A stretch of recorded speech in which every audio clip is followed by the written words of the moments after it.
Oke, baik, terima kasih. Assalamualaikum warahmatullahi wabarakatuh. Waalaikumsalam warahmatullahi Berjumpa lagi bersama kami podcast FSMI Bekasi Official. Saat ini saya sudah bersama narasumber yang nggak asing lagi, Bung Indrayana. Bagaimana, sehat Bang? Alhamdulillah, luar biasa. Bung Indrayana ini adalah salah satu penggiat organisasi dalam hal ini di FSMI, dan mungkin sama-sama kita tahu saat ini mungkin kondisi khususnya di perburuan kita sebagai pekerja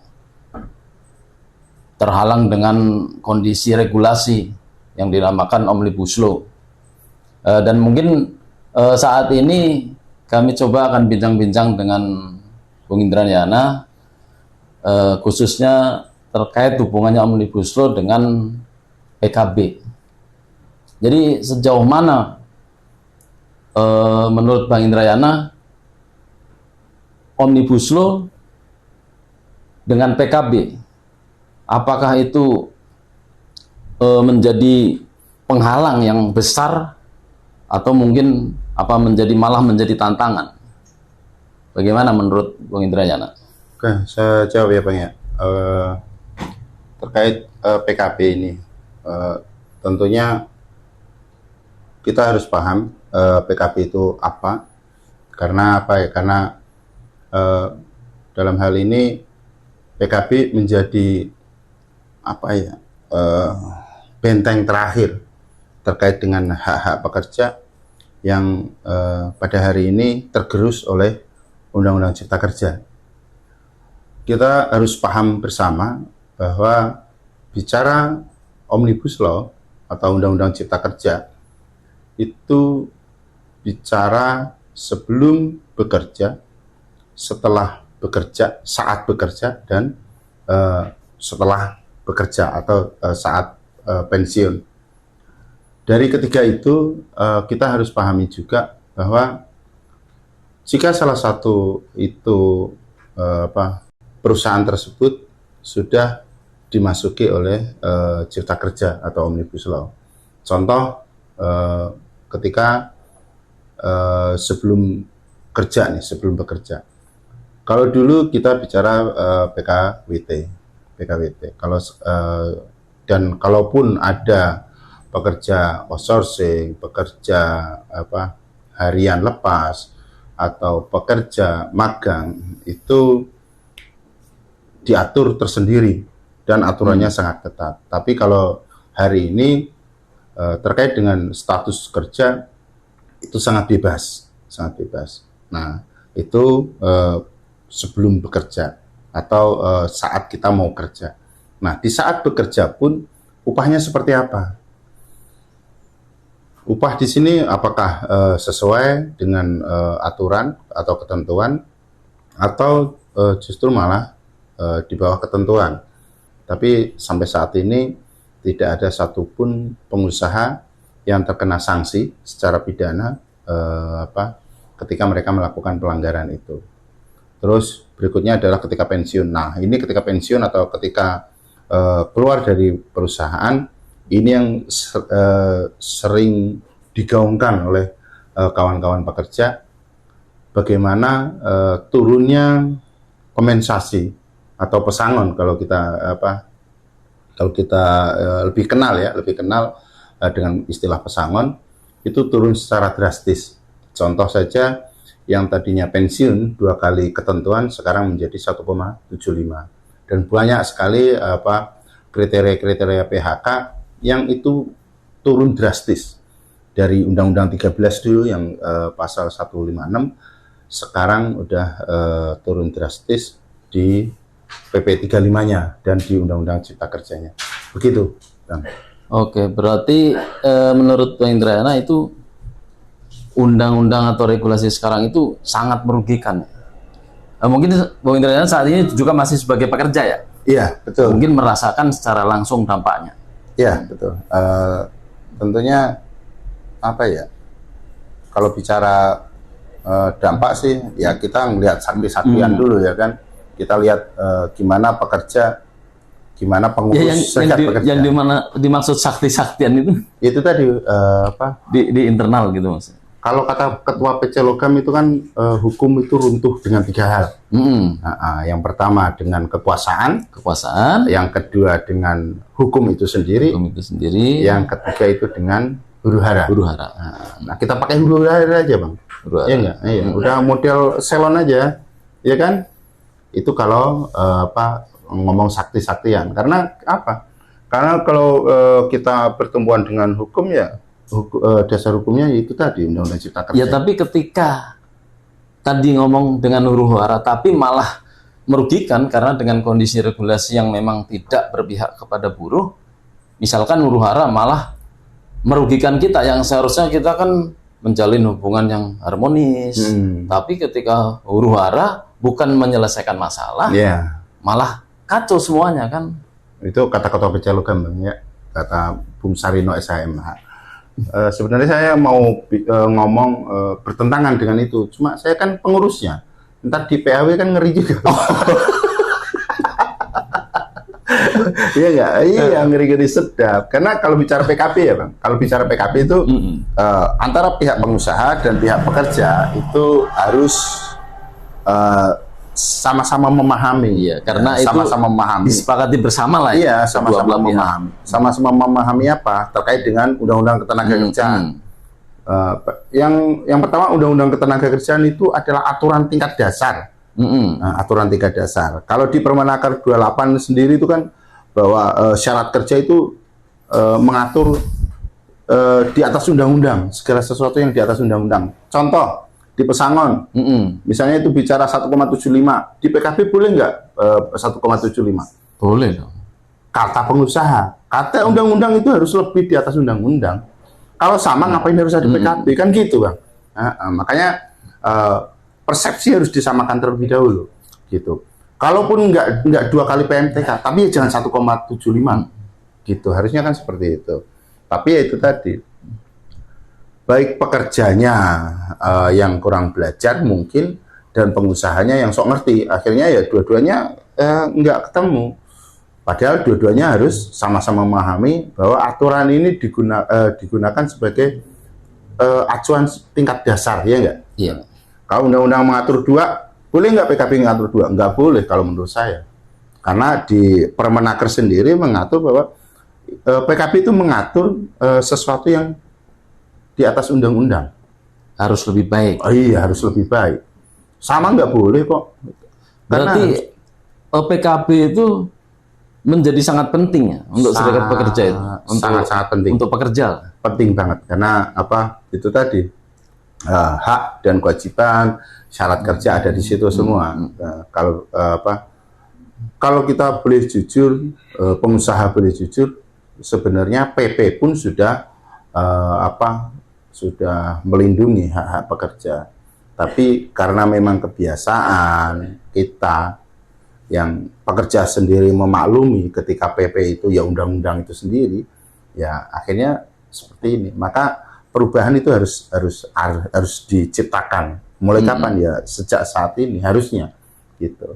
Jadi jangan terbawa dengan paradigma lama atau pemahaman lama yang memang ternyata salah, gitu.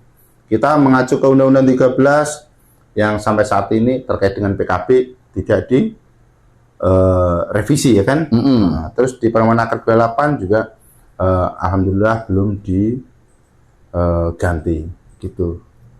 Jadi kalau di PKB ataupun tadi kaitannya dengan Undang-Undang Cipta Kerja ya dalam hal ini Omnibus Law kan, tapi kan tidak selamanya menyusahkan buruh atau pekerja ya. Iya. Yang mana ada juga di situ yang digaung-gaungkan kan ada kompensasi. Iya, kompensasi bagi pekerja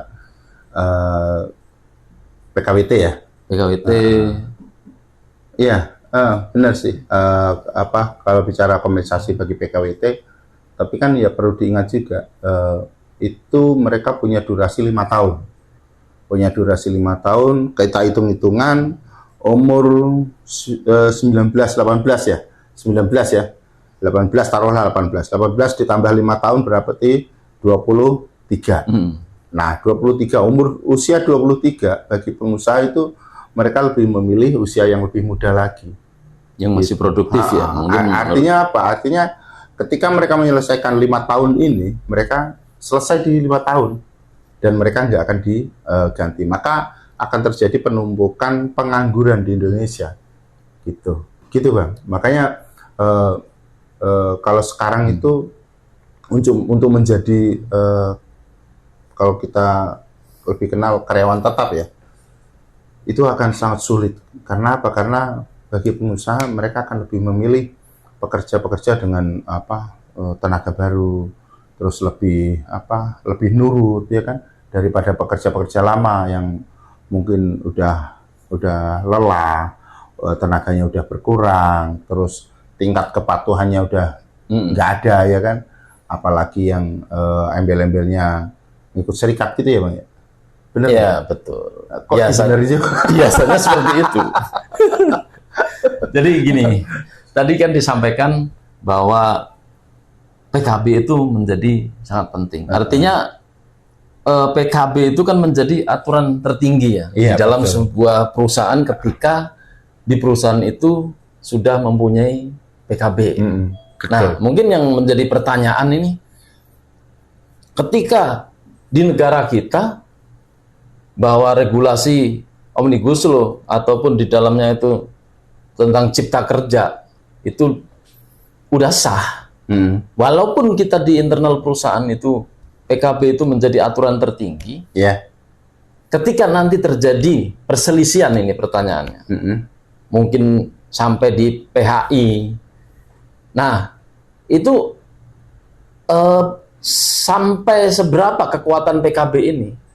Ketika mungkin kan sering di pembicaraan di luar tentang pekerja itu, ketika terjadi perselisihan, sementara di PHI hakimnya itu kan tetap menganutnya aturan yang berlaku. Kalau aturan yang berlaku di Indonesia sekarang berarti kan Undang-Undang Omnibus Law. Nah, itu menurut Abang bagaimana menyikapi hal itu?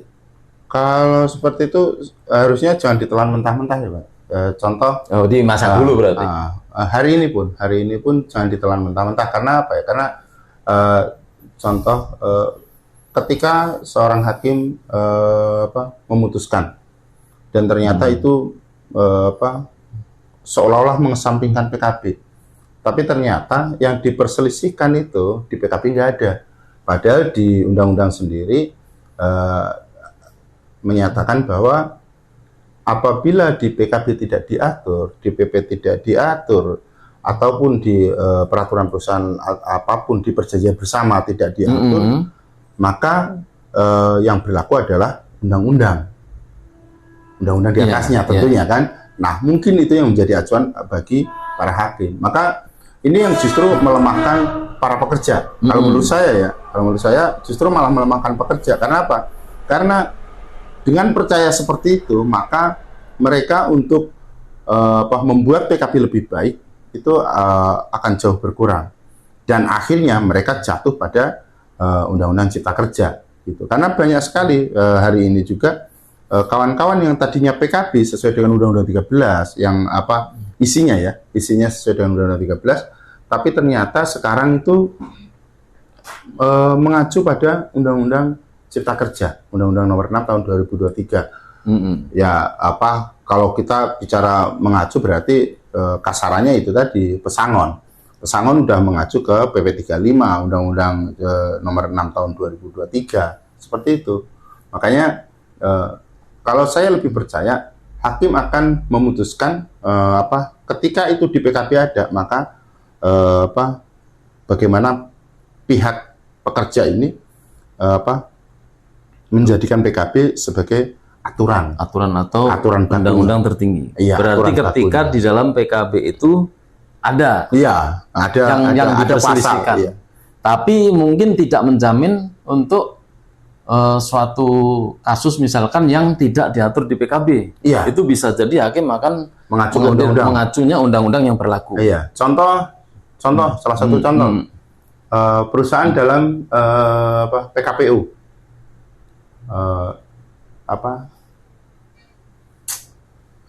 utang, PKPU. Ketika PKB tidak diatur, maka itu mengacu ke Undang-Undang Cipta Kerja. Karena di Undang-Undang Cipta Kerja melalui PP 35-nya itu ada kriteria ketika perusahaan sedang dalam kondisi PKPU, gitu. Ya betul, maka hakim ketika ada perselisihan mengacu ke Undang-Undang Cipta Kerja, gitu. Ya itu sebenarnya kan tadi yang jadi pertanyaan seberapa sih kondisi PKB atau fungsi PKB saat ini ketika terbitnya Omnibus Law tadi, yang menjadi keraguan pekerja kan seperti itu. Ketika walaupun udah ada PKB, tapi ketika nanti terjadi perselisihan, nah hakim ini otomatis kan hakim pemerintah ya. Nah, itu tadi akan mengacu ke aturan yang berlaku yang dimaksud itu. Kalau mungkin yang disampaikan Bung Indra tadi, semua yang udah diatur di dalam PKB itu menjadi jaring pengaman. Tapi kan faktanya nggak begitu, Bang. Ketika terjadi putusan aja bahkan banyak nih dalam tanda kutip pengusaha-pengusaha nakal atau bandel. Endingnya kan kita juga sebagai pekerja ini yang dirugikan. Nah ini ya itu perlu perlu dikaji ulang lagi, perlu diperdalam lagi kajiannya. Karena apa? Karena kalau menurut saya pribadi, ketika di PKB itu ada aturannya, maka hakim akan mengacu ke situ. Beda ketika PKB tidak mengatur itu, atau PKB misalnya ada contoh PKB yang di suatu POK bahwa ketika terjadi PHK maka akan mengacu pada peraturan pemerintah yang berlaku atau sesuai dengan peraturan perundang-undangan yang berlaku. Maka persepsi dari mungkin hakim atau mungkin dari pengusaha itu adalah Undang-Undang Cipta Kerja atau undang-undang yang berlaku saat ini. Bisa saja seperti itu. Tapi itu bisa dicek lagi karena tetap PKB sampai saat ini menjadi jaring pengaman terbaik bagi pekerja terkait dengan kesejahteraannya. Karena di kami juga ada banyak yang seperti itu, dan ternyata tetap kok pihak pengadilan mengadili sesuai dengan PKB yang berlaku. Sampai pada satu kasus 7 tahun ini PKB sudah masa berlakunya sudah habis, tapi hakim tetap mengacu ke PKB tersebut. Maka ini sangat luar biasa, bisa menjadi jurisprudensi bagi POK lain bahwa PKB memang menjadi jaring pengaman terbaik, dan tugas bagi serikat pekerja saat ini adalah memperbaiki kualitas PKB, tidak hanya dengan angka-angkanya, tapi kualitas redaksinya. Karena yang sering menjadi perdebatan adalah redaksi dari pasal-pasal atau ayat-ayat tersebut, gitu kan? Ya itu kan untuk saat ini mungkin tadi disampaikan PKB masih menjadi jaring pengaman. Tapi kan saat ini pihak pengusaha itu pasti ketika terjadi pembaruan PKB semuanya pasti memaksakan ingin memasukkan Omnibus Law. Makanya itu pasti kondisinya seperti itu. Tadi di awal saya bilang gini, kedua belah pihak itu harus saling memahami, saling paham apa sih yang diinginkan oleh undang-undang ini, kan gitu kan? Jangan mempunyai persepsi masing-masing. Karena kalau udah punya persepsi masing-masing ya nggak akan ketemu. Makanya ketika bicara PKB adalah diawali dengan hubungan industrial yang harmonis. Itu diawali dengan itu. Karena kalau udah diawali dengan suasana yang nggak baik, nggak bagus, maka itu tadi kedua belah pihak akan saling memaksa. Dari pihak pengusaha akan memaksakan Undang-Undang Cipta Kerja, dari pihak serikat pekerja akan dengan sangat gigih menolak Undang-Undang Cipta Kerja itu sendiri. Ya berarti Dan itu yang terjadi saat ini. iya. Iya. Kesimpulannya kan Makanya banyak kejadian juga yang ketika saling memahami dan itu diawali dengan hubungan industrial yang harmonis, meskipun itu berdasarkan Undang-Undang Cipta Kerja, tapi hasilnya itu di atas Undang-Undang Cipta Kerja. Ya, itu bisa di cross check nanti di beberapa PUK, dan kami sangat salut karena apa? Karena yaitu tadi bicara PKB bukan hanya kita kedua belah pihak ketemu di meja perundingan, tapi jauh dari itu harus diawali dengan hubungan industrial yang harmonis. Gitu. Karena kalau udah harmonis, ya apapun bisa dibicarakan. Begitu. baik, untuk saat ini memang ya kembali lagi harus diawali dengan hubungan industrial yang harmonis tadi. Iya. Jadi kalau tadi disampaikan salah satunya huru hara itu menjadi nggak berlaku. Ya karena justru saat ini dengan dibatasinya regulasi tadi karena ada penghalang Omnibus Law. Jadi pekerja atau serikat pekerja ini harus lebih berhati-hati atau ya kesannya terbatas. Mau ngapain, mau yang konsepnya serikat pekerja, aksi dan lain sebagainya itu menjadi kayak tabu kalau kita ke arah situ, karena kalau udah sampai putusannya aksi menjadi nggak harmonis. Jadi seolah-olah kita ruang lingkupnya terbatas. Harus harmonis atau dalam tanda kutip kalau nggak paham jadi kita nurut sama owner ataupun sama perusahaan. Nah mungkin ini pertanyaan saya yang terakhir untuk kiat-kiatnya, karena tadi yang terbaik saat ini adalah PKB. Tapi kan di sisi lain pihak perusahaan akan memaksakan kehendaknya untuk tadi memasukkan aturan baru atau Omnibus Law. Sementara walaupun memang kalau PKB proses pembaruan ini nggak selesai, selama proses nggak selesai akan tetap berlaku PKB yang lama. Dan kawan-kawan serikat pekerja lebih memilih itu ya. Nah, tapi lebih kan memilih untuk kondisi perusahaan kita nggak tahu, ada POK kecil, POK gede, perusahaan gede, perusahaan kecil. Nah, kiat yang terbaik ya mungkin salah satunya tadi selain hubungan industrial yang harmonis ya, apakah kita memang harus lawan itu khususnya untuk ciker. Jangan sampai itu terjadi atau kita kembalikan ke aturan yang lama, Undang-Undang 13 itu misal seperti itu. Kalau secara organisasi tetap lawan Cipta Kerja gitu ya Bang.